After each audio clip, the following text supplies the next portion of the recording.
Hello mga kamamay, narito na naman tayo sa ating panaginip serye.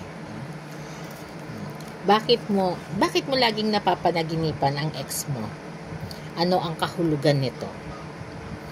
Ito ay request ng mga followers natin na gawan ulit ng another video sa panaginip si ex, para di na yung lumang video ang pinanonood ninyo.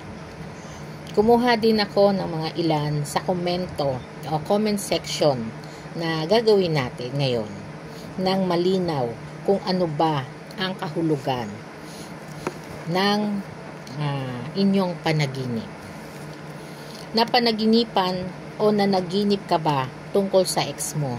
Yung tipong matagal mo na siyang hindi naiisip o nakikita, pero biglang sumulpot sa iyong panaginip. Baka may ibig iparating iyan. Tara, pag-usapan natin. Sa panaginip mo, magkasama kayo ng ex mo at masaya ulit kayo. Parang yung past ninyo, parang bumalik kayo sa dati. Yung dating panahon na wala pang problema. Hawak kamay kayo habang naglalakad sa lugar na pinapasyalan nyo dati, na di mo mawari kung saan, pero pamilyar. Ba't mo ito napanaginipan? Ito ay nagpapahiwatig na hindi pa tapos ang emotional connection nyo. Kapag napanaginipan mo si ex mo, posibleng may hindi pa tapos sa emosyon sa bawat isa sa inyo. May mga tagong feelings na hindi ibig sabihin na gusto o mahal pa siya. Mahal pa ninyo ang isa't isa. Pero may naiwang tanong sa isip. Sa isip niya o sa isip mo na what if di niya ginawa yon? Ano kaya kayo ngayon? What if sinabi niya yung totoo? Magkasama pa ba kayo? At siguro yung panaginip mo ay totoo. May panghihinayang ang ex mo sa nagawa niya noon. Kaya yung pakiramdam niya dahil di pa tapos ang emotional connection nyo ay napapanaginipan mo siya. Na kung di kayo magkaproblema, di sana masaya kayong dalawa.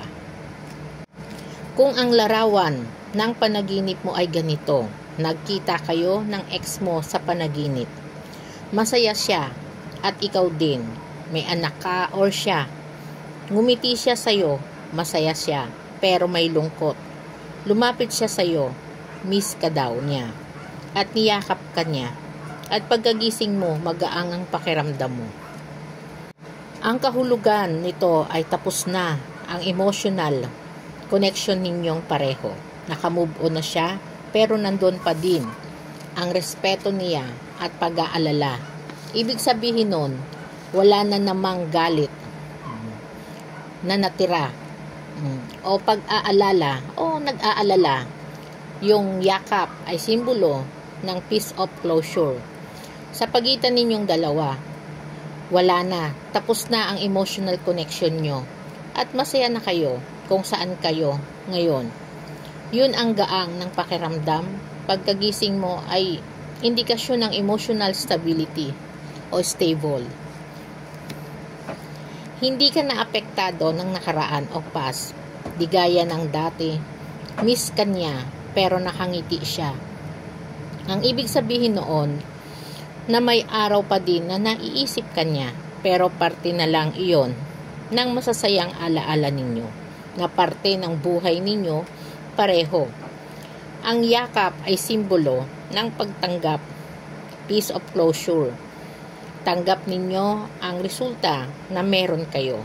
Masaya man o malungkot o may galit, ang ibig sabihin sa iyo na ayos na ako. Napapatawad na ninyo ang isa't isa at pinalaya na ninyo. Ang anak ay simbolo ng bagong simula nang di na kayo magkasama at may kanya-kanyang landas na sa inyong dalawa. Napanaginipan mo na hinahanap ka ng ex mo sa panaginip. Nagmamakaawa siya, nabalikan mo siya sa umpisa. Tinataguan mo siya at hindi mo pinapansin. Pero Kahit anong tago mo, hinahanap ka pa rin niya. Napagod ka at nagpahinga. Tapos nakita ka niya, nagsorry at niyakap ka. Sa huli, ay kayo lang dalawa. At binigyan mo ng isa pang pagkakataon. Tapos nagising ka at sa totoong buhay wala siyang paramdam at wala kang balita. Kaya laging pumapasok sa isip mo ito. Ang kahulugan nito ay nagpapakita na may damdamin ka. May damdamin ka pa na hindi pa nakamove on. Hindi pa tapos sa puso mo ang ex mo. Ay simbolo ng alaala at paulit-ulit na bumabalik sa iyo na gusto mo na makipag-ayos sa kanya. Pagmamakaawa, parang pagsisikap ng puso mo na pansinin o alalahanin kanya at humingi ka ng another chance. Parang kabaliktaran ng kahulugan na ito. At ikaw sa sarili mo, gusto mong bumalik sa kanya. Ang pag-iwas at pagtatago sa panaginip ay tanda na pinoprotektahan mo ang sarili mo mula sa sakit at pagkabigo. Huminto ka dahil pagod ka na at niyakap ka niya ay simbolo ng handa kang unti-unting harapin ang nakaraan at pinapakita mo na bukas ka sa pagtanggap. At bagong simula kahit dahan-dahan at may pag-iingat.